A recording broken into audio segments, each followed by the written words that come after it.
In today's video, I'm going to teach you how to download and install Gmail on Windows 11. If you're ready to streamline your workspace and have Gmail just a click away on your desktop, let's dive right in.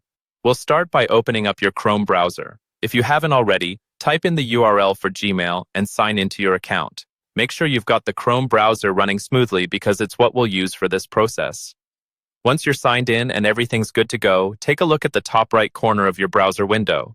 You'll notice an icon that looks like three vertical dots. That's Google Chrome's menu button, often labeled as the Customize and Control Google Chrome button. Go ahead and click on that to reveal a drop-down menu full of options for customizing your browsing experience. Now, from this drop-down menu, you'll want to hover your mouse over the Save and Share option. There's a neat functionality here that lets us convert your Gmail page into an app. So, what do? You select Install Page as an app.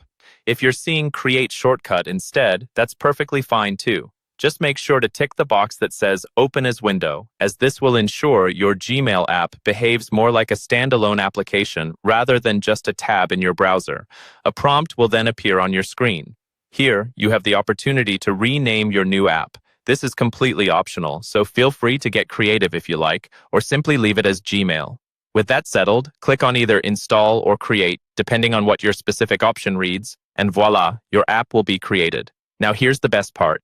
Once installed, a Gmail icon will pop up right on your desktop as well as in your Start menu. This means quick and easy access anytime you need to dive into your emails. But if you're looking to make this even more seamless, there's another tip for you.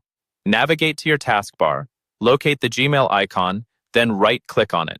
From the menu that appears, choose Pin to Taskbar. By doing this, you're ensuring that Gmail is always one click away, right there at the bottom of your screen. And there you have it, a simple way to have Gmail more integrated into your workspace on Windows 11. Now, not only do you have the convenience of opening Gmail directly from your desktop, but with it pinned to the taskbar, it's always at your fingertips. I hope this walkthrough has been clear and helpful in setting up your Gmail as a super handy desktop app. Thanks so much for watching, and stay tuned for more tech tips and tricks.